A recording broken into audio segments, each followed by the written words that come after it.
बाड़मेर से कांग्रेस के उम्मीदवार उमेद आराम ने जिला कलेक्ट्रेट पहुंचकर नामांकन फार्म भरा।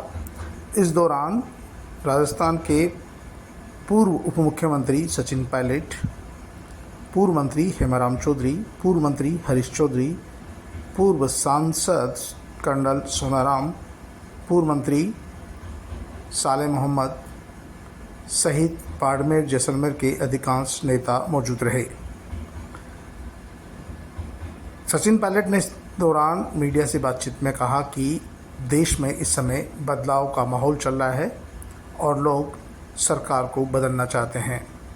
उन्होंने कहा कि ये चुनाव लोकतंत्र की रक्षा के लिए हो रहा है, संविधान की रक्षा के लिए हो रहा है और जिस तरह से सत्ता पक्ष विपक्ष को मिटाना चाहता है, विपक्ष को ख़त्म करना चाहता है, इस बार लोगों में आक्रोश है और लोग सरकार बदलना चाहते हैं।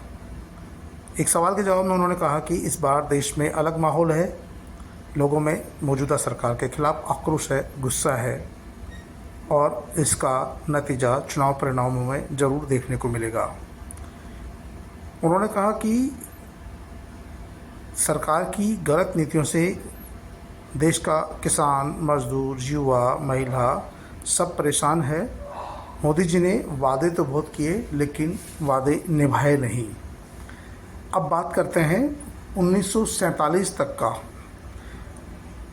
जब आपको 10 साल मिले हैं तो 10 साल में आपने क्या किया है, इसका लेखा जोखा देते नहीं और 1947 की बात करते हैं, यानी कि आने के 25 साल बाद का। उमेद आराम जी ने अपना नामांकन दाखिल किया है और हम सब लोग उनके साथ हैं। ये चुनाव किसी इंसान की व्यक्तिगत महत्वाकांक्षाओं को पूरा करने का चुनाव नहीं है, ये चुनाव देश का चुनाव है। इस देश में नई सरकार का निर्माण कैसे होगा, कौन इस 140 करोड़ के देश को चलाने वाले लोग होंगे, इसका निर्णय जनता को करना है। और मैं मानता हूं कि राजस्थान में बदलाव की लहर देखने को मिल रही है। मैं कल बाड़मेर आ गया था, सब लोगों से मैंने बात की है। सभी नेता, नौजवान, बुजुर्ग, हर श्रेणी के, हर वर्ग के लोग समर्पित हैं कांग्रेस पार्टी को जिताने के लिए। और कांग्रेस ने सबसे सलाह करके, हो सकता है टिकट मांगने वाले बहुत लोग हों, लेकिन सबसे सलाह करने के बाद सबसे उपयुक्त व्यक्ति को कांग्रेस पार्टी ने अपना उम्मीदवार बनाया है। और मुझे लगता है कि एक साधारण पृष्ठभूमि के किसान परिवार से पार्टी ने टिकट दिया है। सब मिलकर चुनाव जिताएंगे, न सिर्फ बाड़मेर में लेकिन राजस्थान के अंदर इस बार बहुत बेहतर कांग्रेस पार्टी का परफॉर्मेंस रहेगा। देश में जो सरकार 10 साल से चल रही है उसकी रिपोर्ट कार्ड जनता देखने वाली है। आपने किसानों के साथ, नौजवानों के साथ, महिलाओं के साथ जो आपने वादे किए थे वो सब धराशायी हो गए और 10 साल में सिर्फ टकराव की राजनीति हुई है। प्रतिशोध की भावना से काम किया, बदले की भावना से काम किया, विपक्ष को कुचलने का काम कर रहे हैं, कांग्रेस पार्टी के खातों को सीज कर रहे हैं और ये चाहते हैं कि विपक्ष बिल्कुल समाप्त हो जाए।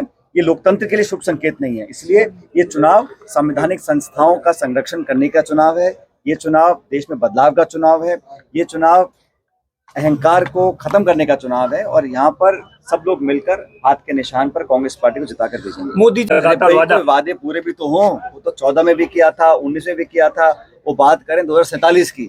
10 साल में क्या किया? क्या किसान की आमदनी दुगनी हो गई है? क्या 2 करोड़ रोजगार मिल गए हैं? नोटबंदी आपने क्यों की? 3 काले कानून बनाए थे। और मुझे खुशी है, मुझे फक्र है कि कांग्रेस वो पहली पॉलिटिकल पार्टी है जिसने कहा है कि एमएसपी पे हम कानून बनाएंगे, महिलाओं को 50% आरक्षण देंगे नौकरियों के अंदर। तो हम लोग तो मुद्दे की एक ऑल्टरनेट रोड मैप देने की बात करते हैं, वो जुमलों की बात करते हैं, हिंदू मुसलमान की बात करते हैं, मंदिर मस्जिद की बात करते हैं। हम लोग किसान की, नौजवान की, श्रमिक की, महिला की बात करते हैं। और आज बाड़मेर से जो हवा फैल रही है पूरे प्रदेश और देश में फैलेगी और ऐतिहासिक बहुमत के साथ यहाँ से हम जीत कर जाएंगे।